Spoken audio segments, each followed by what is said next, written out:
Your life. Welcome. We are live in studio, Own Your Dreams with Ona Brown, and we have another dream owner on that has blessed us with his presence right here in studio, and his name is Dr. Alvin S. Perry. How are you, Dr. Alvin? I am doing wonderful. Good. We are so glad to have you. I'm going to give you my applause. Okay. Okay, there's another one. Okay. I understand that Dr. Alvin S. Perry possesses a DBA in entrepreneurship from Walden University, an MBA from Centenary College, thank you, and dual BBA. You got a lot of letters, brother. Yeah. Degrees in both marketing and management from Valdosta State University. Dr. Perry's corporate experience consists of management positions with Colgate Palmolive, the Pepsi-Cola Company, M&M Mars, and Walmart. He also has over 15 years of experience as an entrepreneur. Welcome to the show. I am so pleased to be here. And listen, all those degrees mean I just owe a lot of money. So you like to learn? Absolutely. I'm a lifelong learner. Wonderful. And you said you're originally from where? Brunswick, Georgia. That's Brunswick and the Golden Isles. That's Jekyll Island, St. Thomas Island on the East Coast. Okay. And I understand that they were doing something recently to make sure that the people that lived on that island actually maintained ownership of it. Is that true? I never lived on the island, so I don't know. Oh, okay. I was a mainland person. Okay, got it. We didn't have that money to live on the island. Okay, got it. All right, wonderful. So tell us a little bit about yourself and the work that you've been doing. I just like to empower folks, make a difference. You know, when I leave here, I want to say that I was able to impact people's lives positively. I mean, I think that's really what we're here for. Mm-hmm. I think money is a byproduct of everything that we do. Mm-hmm. And I think I say I'm in the people improvement business because everything that I do is around people improvement. Okay. And so what does that mean exactly? Well, from an educational standpoint, I focus on career development. I've written 5 books around career development, from mm-hmm. elementary school to the working professional. Mm-hmm. I've written a book on entrepreneurship. Mm-hmm. I own a neckwear company. What kind of company? A neckwear company. Neckwear. So the bow tie I'm wearing now is mine. Okay, wonderful. From my company. I like it. Everything I do, whether it's internal or external, mm-hmm. is dealing with people improvement, making people better. Wonderful. And so tell us a little bit about how you got into that. To the neckwear business? No, just from making people better. Well, you know, I was a horrible undergraduate student, although I have all those degrees. I graduated with a 2.0 GPA. It took me 7 years to get my first degree. And because I struggled, I understood goal setting, but I didn't understand strategy and planning. But as I got in corporate America, I began to learn to add strategy and planning with goal setting, and I was able to make 6 figures 6 years after graduating from college with a 2.0 GPA. Mm-hmm. So the first book that I wrote was The First 90 Days in Your Assignment, because I thought if I could help other people to understand strategy and planning with goal setting, that they could reach their career or financial goals as quick or quicker than I did. Mm-hmm. And I wasn't trying to start a business. I put up a one-page website. I ordered 100 books. I was going to sell 50 and give away 50 so I could order another 100. Mm-hmm. But God said to me, by the time someone gets to the first 90 days in their assignment, you've got people that have dropped out of college and you've got people that have dropped out of high school. I need you to take this series and go backwards. Mm. So then I wrote the college experience. Then I wrote From High School to Career Success. Then I wrote the middle school mix. And then I wrote It's Elementary School. So my Critical Zone series deals with goal setting and strategic planning from a career development standpoint. Because many times when you have young people and you say, what are you going to be when you grow up? They say, I don't know. Or you'll see this young man is hanging out with these scrupulous other young guys, but he's a leader and he's talking. And you say, man, I see you doing all that stuff, but you could be a lawyer. He looks back at you in his mind. He says, man, I'm from the projects. How can I be a lawyer? Mm-hmm.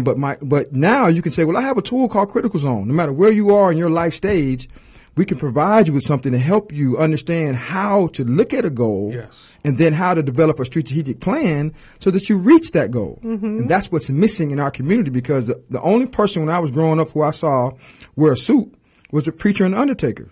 So I had no clue of what a professional black man looked like. So one of my biggest academic challenges was I didn't set a goal of what I wanted to be because I couldn't see nobody who looked like me. And that was a major problem. Wow.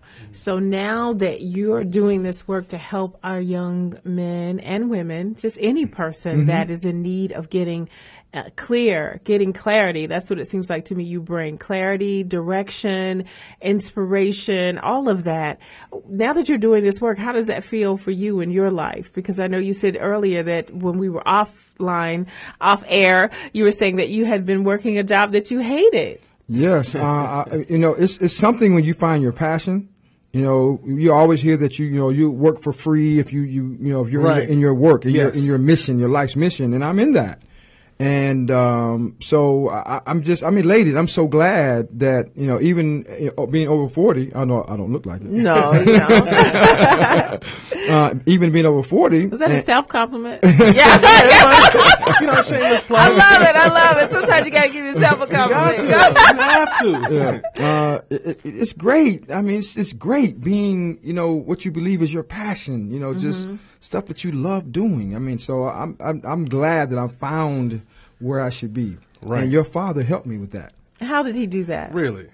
And when I was working that job in 2008, I had went back to work from being an entrepreneur, and I was listening to his motivational Mondays, and that kind of got me through the day. And so I decided I wanted to become a professional speaker. So I go to the National Speakers Association National Conference. Guess who shows up? Les Brown. I'm like, oh, wow. So now he's got all of us young, aspiring speakers in a group, and he says, I want you guys to come to my room tomorrow morning at 10 o'clock.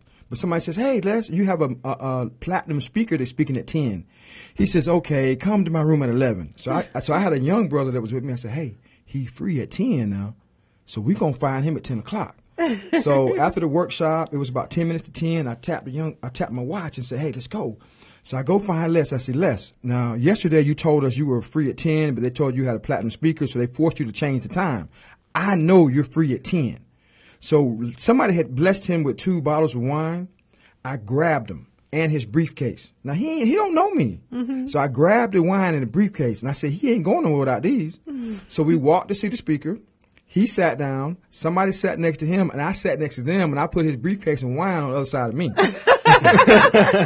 So we listened to the speaker for about 10 to 15 minutes. Les got up. I got up and grabbed his stuff and walked behind him. We went to his room, and it was me, him, and a young brother, and he talked for an hour, and I was taking notes. Then everybody else showed up probably about an hour later, and so I got 2 hours in Les Brown's hotel room with him ministering, and he helped me understand how to brand myself and the fact that I needed to have a signature speech. Wow. How cool is that? A signature speech. Yeah. I love it. And you did and that all came because you took initiative to make it happen. I humbled myself because first of all, I'm crazy enough that many people wouldn't have grabbed his wine and his briefcase because he didn't know me from Tom Cat. Right. So many people wouldn't have done that. Right. But then to humble myself and grab his stuff and to walk behind him a little bit as he was doing his thing, that was all about. I had somewhere I wanted to get. Yes. And I'm been listening to this guy for a year. On his motivational Mondays, and now I'm in his presence. I'm gonna steal all that. So if I got to tote his wine and tote his briefcase, I mean that's a byproduct. Right. Absolutely. The greatest among you shall be your servants, servant. the greatest among you. It's beautiful to see people that are willing to be humble, and even with all the letters behind your name. I didn't have those letters in. Oh, okay. But I still would have did the same thing. You still would have done the same thing. Okay. Well, would you mind holding on because we got to go to a break and pay some bills. We'll be back with more right after this on Own Your Dreams with Ona Brown. Own sweet time. You gotta be bad. You gotta be bold. You gotta be wiser. Welcome back. You're tuned in to Own Your Dreams with Ona Brown. We are live on the air right now, and that's the Queen humming her tunes right there. You can hear her live humming that song. Now you do. You got to be bold, and that's my favorite part about that. You got to be bold. When I think about the story that you just told about how you met Les Brown, that was being bold. Somebody else would have been intimidated to even say hello. And so that's being bold. That's going after what you want. So it's a word that we can't be afraid of. Being bold and going after what we want. What is it, that quote that Les Brown always says? If you go after your goals casually, you become a casualty. You know what I mean? Yeah. And so I think about words like that and stories like that, and you see how it makes perfect sense, how one thing led to another to get you to where you want to be today. Right. I just was asking offline again, Dr. Perry, I said, exactly what are you doing full time? And so what is it that you do full time? I'm a serial entrepreneur. I'm a college professor. I've published 7 books. I'm a coach, business and personal. I'm a consultant. And I have my neckwear business. Wow. And so when you are a professor, what are you teaching? I teach business courses. My degree, I have a doctor of business administration and entrepreneurship, so I teach, business courses. And the neckwear, how did you come up with that idea? Right. I started wearing bow ties in 2008, and I kept getting comments, black, white, male, female, old, young. They kept telling me how good I look in a bow tie. Now, I'm an entrepreneur, so I said, man, I need to start selling these things. You think it was because of the night Olive? The nighttime version. The nighttime Olive Olay? It's the nighttime version. So I know how to build businesses. I know how to manufacture in China because I've done that before. So I sourced a manufacturer, and this is a beautiful thing. I started this business with $250. And a little over a year, I probably made $35,000. Wow. That's awesome. And this is just a year ago? A little over a year. Wow. My very first customer was Fort Valley State University. I custom designed them 4 bow ties. Is that what you do? You custom design the bow ties? Wow. Sure do. That's powerful. That's major. So I've got to ask you a question. Is it okay if I just segue from the bow ties for a second? Sure. I know that you hold several degrees, and I know that you're an avid educator. You're big on education. Do you believe that it's possible to also further education while not being an institution? Sure. I mean, I've done all the things that really major things. I became a patent inventor. I published books. I raised capital. I launched companies. All before I had the letters behind my name. I gained more education without the degrees. I did gain a lot with the degrees, but the society respects the letters. You can do the work, but really society respects the letters. So I knew that it was important for my brand as an entrepreneur to maximize who I am in the marketplace. So I knew that getting the doctorate degree behind my name with all the stuff that I had accomplished before that was like icing on the cake. I see. And so while acquiring the doctor's degree, what's one of the challenges that you had to overcome while acquiring that? Academic fear. Because my undergraduate degrees, I told you I graduated with 2.0. It took me 7 years to get my first college degree. So I lacked academic confidence. By the time I got a master's degree, I made a 3.35. So I got a little better. And when I was thinking about getting into the doctoral program, the old undergraduate guy kept raising his head saying, you can't get a doctorate degree. You're a 2.0. What you talking about? And I was terrified. But I called one of my homeboys and we were talking and he said he had gotten into the doctoral program. I said, wait a minute. We from the same hometown. We went to the same high school, the same college, same fraternity, and, same school, college. I said, if he has whatever it is you need to try, I said, I can at least try it. Right. I said, the worst thing that happen, they're going to put me out of the program. I said, I know I ain't going to quit.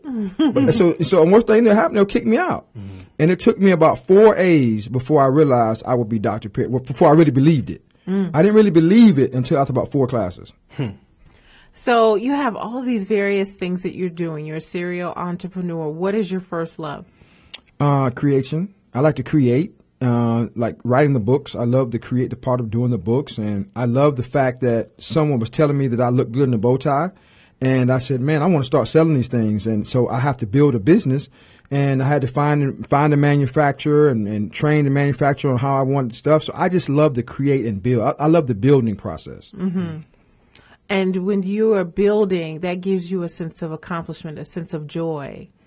Yeah, that's more my passion. I don't know how that happened. I've always been an entrepreneur, probably since I was 10 years old. Had a lawn care business, cutting grass, $5 a yard, and I was doing pretty good. My mother had this grand idea. She said, because you're using my lawnmower, you're gonna have to give me $2.50. So now at 10 or 11 years old, now just think. Now I'm working this out of my mind. I said $5.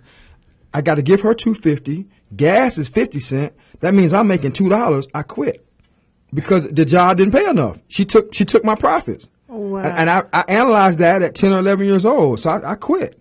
So I've always been doing entrepreneurial stuff. When I got to college, That's not what I thought you were going to say. I thought you were going to say you raised your prices so you could increase your profit. Listen, the market will tell you what it will bear. And at that point, the rate for cutting yards was $5. Oh, I forgot. You're a little older than you look. It's the nighttime olive oil. That nighttime olive oil. I forgot. Okay, I was like, $5. That's pretty cheap. Yeah. That was a rate back then. Right. And I just the mere fact. I wasn't even gonna listen. The mere fact that she took $2.50. That even if I raised the prices, I could not get over the fact that she took the $2.50 from me. But you were using her lawnmower. But I was cutting our yard. That was my little hustle. Listen, that lawnmower was sitting all the other time. It wasn't doing anything. Only time that lawnmower was being used is when I cut our yard. Right, so I did that. Right. So the other time it was not being used. So you're saying your labor was really your payment for using the lawnmower. Exactly. Okay, got you. Okay, so are you the oldest in how many siblings do you have? My parents were married before they got married. Okay. So I have 5 older sisters, and I have a younger sister than me, and I have 2 older brothers.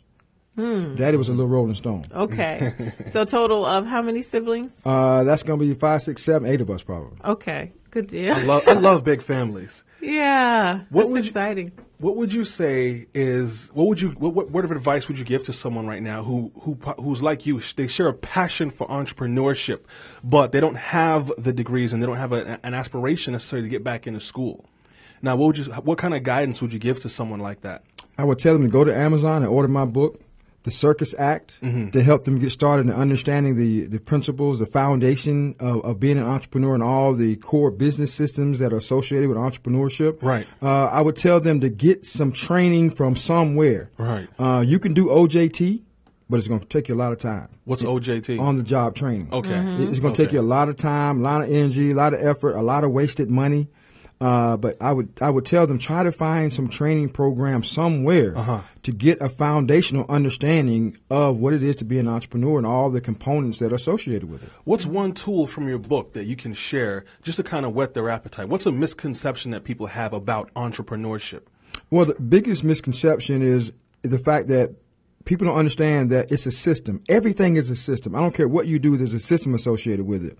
And I don't care whether it's bubblegum to nuclear rockets. Every company has operations, sales, marketing, human resource, finance, and risk management. Very true. Every single, it doesn't matter what you do. But in our culture, you're forced to do one of those things. You're forced to go to school to be a salesperson or a marketing person or an operations person, right? Or human resources or an accountant, which is in risk management, or a lawyer. You're forced to be one of those things, and you never get to see the other things and how they impact the business. The only place you can do that is if you're an entrepreneur. Right. So that's the big thing is you have to understand that there's other components to the business that are just as important, but we don't, in our culture, we don't get a chance to do that because we're really not an entrepreneurial focused culture. We're focused to go to school to get a job. Entrepreneurship is one of the reasons I got my degree in entrepreneurship because it's the hot button right now. Right. People are realizing that you need to be an entrepreneurial thinker. That means you need to be a critical thinker, a problem solver, and somebody that executes. Whether you're working for somebody or an entrepreneur, you need those same skills. Right. So people are realizing that now. So many people now have been going for the last 4 years, all these job fairs. They got 15 years, 20 years of experience, but their resume says I'm an implementer. It doesn't say I have a critical thinker or I'm a problem solver. That's not what the resume needs to say. And I love that you just said that because the reality is that there's a lot of people, when you hear entrepreneurship, we do automatically start to think about generating sales and generating revenue, but we don't think about the other things like shrinkage and risk management and all those other aspects. They're just not even in the scope of things. So I'm really glad that you shared that. And what's the name of your book? The Circus Act. The Circus Act, now on Amazon.com. Grab yourself a copy. If you have a young entrepreneur in your household or someone in your life who is about business, who loves business, make sure you grab that book for them. We'll be right back. We have a caller on the line. We'll be right back to Own Your Dreams with Ona Brown. Maybe just a foolish dreamer, but I don't care. 'Cause I know my happiness is Can't hit that waiting. We're back. You just go somewhere. He said he couldn't hit the notes. For the silver lining. We gotta let that ride a little bit. I'm sorry. Just bring it back. Bring it back. Now I can help you if you have some lemon and honey. And dream my dream. Whoa, dream my dream. dream your dream a little Dream bit. Take a moment your dream. and dream your dream. Take your moment and dream your dream. And then wake up and do something about it. I like to find ways from here. Spend too much time dreaming Where my life. instead of doing No, something. most people don't have a dream. I agree with Like that. you said, you didn't have a direction Right. when you were in undergrad because you didn't have anyone to see. So it's important. This is an important phase because most people are just out going through the motions, but they don't have direction. They don't have a goal. They don't have a why. They don't have a dream. You got to have a dream. Once you have that dream, of course, you got to get into action. Right. But don't just be into action to be into action. Right. Because I've coached a lot of people who were confusing movement with progression. And just going through the motions. Yes. So what is it that you really, really, really want? Get clear about that. And then step into Action Jackson. We got Action Jackson right here. Speaking of action, we're back. And we have a caller on the line. Yes. Caller, please tell us your name and where you are calling from. This is Sharon calling from Atlanta. Ona Brown, you do love to sing. My mom's going to be like, why were you singing? It's a talk show. She gets so mad at me. I know. Thank you, Hi, Sharon. guys. I just called to say excellent show tonight and to say that Dr. Perry is my kind of guy. All right. You know, you can be multifaceted in your endeavors these days. And with that said, I'm going to hang up and continue listening. Oh, wow. Thank Awesome. you so Thank you much, so Queen much. Sharon. We appreciate you for calling in. I love you guys. We love you Thank you so more. much. Wow, that's awesome. Thank you. Most people won't do that. They're like, That's- it was so good, I didn't want to interrupt, or I didn't want to this, or I didn't want to that. But I'm just so glad she called in. Absolutely. Because we Thank have a you. lot of people that just listen. Just vibe. But they don't want to, necessarily bring their energy to the table. Right. Oh, you can call in at 404-355-8699. The coach is being coached. That's 404-355-8699. We would love to hear from you. 404-355-8699. Now, you were telling us before we went to break about all of the various things that you do, all the various. Right. And I've got a question about that, actually. You do, Yeah. Okay. No, go ahead. You were speaking just now about people having a product or service, but there's necessarily no, let's say, demand for it in the marketplace. And then you have some people who say, well, there's no demand for it, but there will be in the future. So how do you discern whether you're actually at the head of a curve or if you're just wishing and dreaming? See, when you're a company called Apple or Dell, you got all that money. You can do something, waiting on some curves to happen. Right. But when you're like most of us who are just over broke, Right. and that money we have is all we have, and we're pressing our life savings, we need to do things that are right now. So you need to make sure that you have a right now market because of the fact that we just don't have the money to be able to be in front of a curve. Right. We can't be iPad. iPad was the only game in town. Right. Right. And they had the money to wait until it took off. Everybody else catches on. Right. But most of us are, like I told you, I started my business with $250. Right. And that's where most of us are. We could put our hands on $200, $500, $1,000, maybe $2,000. I mean, getting $10,000 and $20,000 and $50,000 to start a business, I don't know where anybody in our community is going to get that kind of money from. Right. So the thing that I like to coach and teach from an entrepreneurship standpoint is you don't have to have a lot of money. Right. If you have a system and process to follow, like I did, what's the problem? What's the solution? And who's going to pay for it? Before you do anything, you have to identify clearly what's the problem I'm going to solve.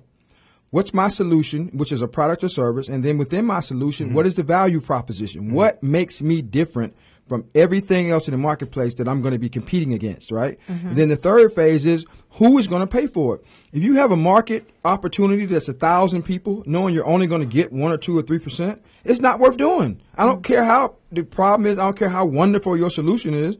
You only have 1,000 people out there, and you're only going to get 1 to 3%, right? It's not worth doing. But most people, when they have a product or a service, don't they have the mindset that everyone wants this? I mean, surely when the person that came up with the pet rock, I mean, they had to think, okay, there's so many people that's going to want this, and I would be sitting there saying nobody's going to want that because I wouldn't want a pet rock. Right. I would have been wrong if I'd spoken in that meeting when they decided they were going to do the pet rock. And so, how do you balance that out? Because it seems like one person can see this as being, oh my gosh, everyone and their mom needs this, like the Cabbage Patch doll or whatever, and the other person's like, no, this is not anything that anyone will want. How do you know? You don't know. If we knew, right, everybody would be rich. Right. So the thing is, you have to have some type of vetting process. And what do you mean when you say vetting process? What's the problem? What's the solution? And who's going to pay for it? Okay. That's the first three things you do, right? That at least gives you a chance to win, because you'll go in saying, I've got 1 million potential customers versus I only have 1,000. And that in itself will save you some time and money going through that initial process. How does that work for the pet rock? What's the problem with the pet rock? So, here again, this doesn't guarantee you anything. Right. Some things hit with no rationale. Right. Nobody, nobody could figure out why a guy's going in his backyard, getting some rocks and painting them up and say, this is a pet rock, go buy one. Right. It's all, and I don't remember, I don't know if I was too young when the pet rock came out or whatever, but everything's about marketing. How do you position it, right?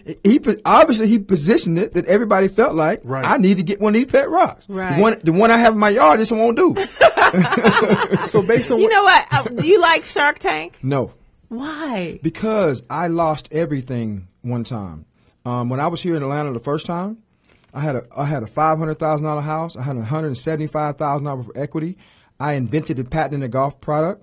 I raised $600,000. I launched my product, and it wasn't successful, and my business failed. I lost my house, my retirement. I lost everything but my faith, my wife, the kids, and the dog. Right? Wow. So, reason I don't like Shark Tank is you get in front of investors, but Shark Tank is about ratings.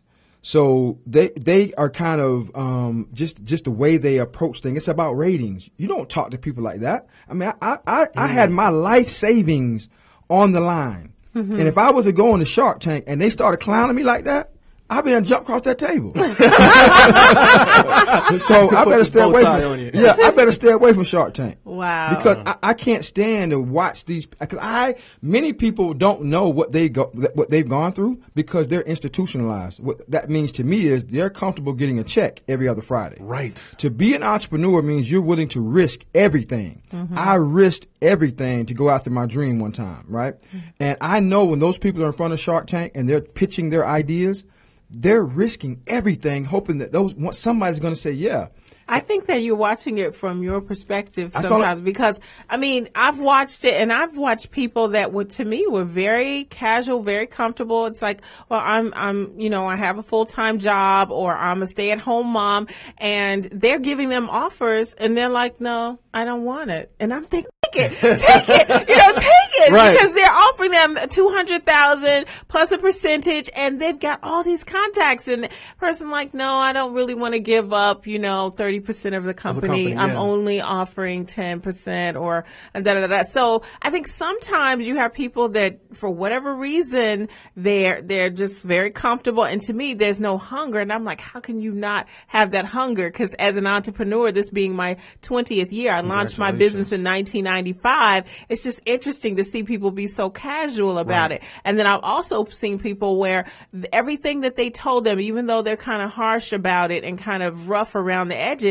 was, I thought, good advice, because maybe you have a concept, but you need to tweak it or you need to refine it, or maybe you need to go back to the drawing board, or the things that they brought to the table I thought would be good information. And the person sitting there just arrogant with people that are obviously, because success doesn't lie. Right. You got people that are billionaires in front of you saying, you haven't done this, you didn't consider this, you might need to do that. And they're like, well, I'm going to continue this. And even though I'm staying at someone's house, I don't have any money left, and this hasn't worked in the last 7 years, I'm still going to stay on it. Still going to do it, right. And I'm like, well, maybe you should consider something, But I do think it's an interesting concept. I'm not anti-Shark Tank. The only thing I don't like about Shark Tank is the sense of trying the ratings piece, the clowning that sometimes happens when the people are there presenting their things.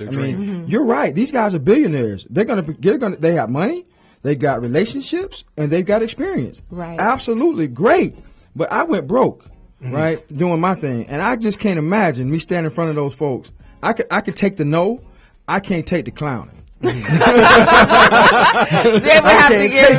have to have a note that says, if you're going to tell him no nicely. Say it nicely. Listen, it don't have to be nicely. Just don't be trying to clown me. Right. What were you thinking? I mean, give me a break. Guy's out of his mind. Security, get him out of here. Guy's a joke. It's like, I'm in. Nah. Like, what? How can people get in contact with you? You can reach me through my email address, which is alvin@alvinperry.com. Or you can just simply call me at 678-634-4752. That's 678-634-4752. Okay, and just so you know, women, he's already married. He showed us happily. He showed us the ring. So make sure you're calling for business. Right. It's just, and don't be bought in by the olive olay. It's the nighttime. But anyway, we appreciate you because of all the great things that you're doing and all the great work that you're doing, and we would love for you to stay connected with us. And we want to be able to support your vision in any way that we can. And thank you for taking the time to be here. Thank you. I enjoy being here. Yeah, definitely. And so the next step for you is what? Go to the car, get you a CD and a bow tie, so you won't talk about me. He's a brilliant man. Right. The next step after that is to continue my work with my neckwear business, which is P5, the number 5, neckwear.com. Just brought my business to Atlanta in June.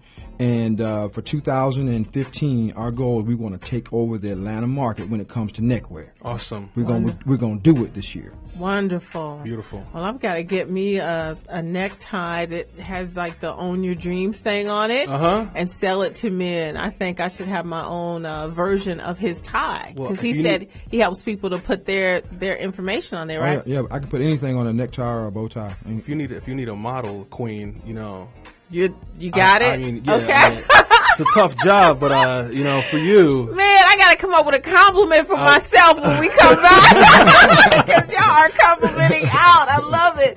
All right, well, thank you again, Dr. Perry. Anyone you want to shout out? Let me shout out my wife and kids, and Daddy will be home in probably another 45 minutes, I guess, especially since there's no Atlanta traffic. Right. And what about Rodney? Oh, yeah. Hey, Rodney's going to kill me. I'm here because of Rodney Boyden, and he actually did some lyrics, not lyrics, but some music to one of the songs that I wrote. Awesome. And that's how I met Rodney. Okay. He did that in my basement and a few years ago, and I was calling him and talking to him, and he's like, well, you want to be on the show? I'm like, yeah. He said, well, let's do boop, boop, boop, boop. And next thing you know, we made it happen. Yeah, so again, you have the bow ties, you're a professor, you are a consultant, you're an author, and you're a coach. Yeah. All of these things. So listen, I don't know what your limitations are. I don't know what you've told yourself that you're not capable of doing. But Dr. Perry is a living example that we all have more inside of us. We can bring this out. We can put it out to the world. Whatever your service is, your idea, your product, bring it to the planet and get the help. If you don't know how to do it, get some help. My father says, ask for help, not because you're weak, but because you want to remain strong, and ask for help and don't stop until you get it. So we believe in you. We want the best for you. Become the dream owner that you can be. And thank you, Dr. Perry, for giving us such a great example of what's possible for us. Thank you for having me. All right. We'll be back with more right after this on Own Your Dreams with Ona Brown.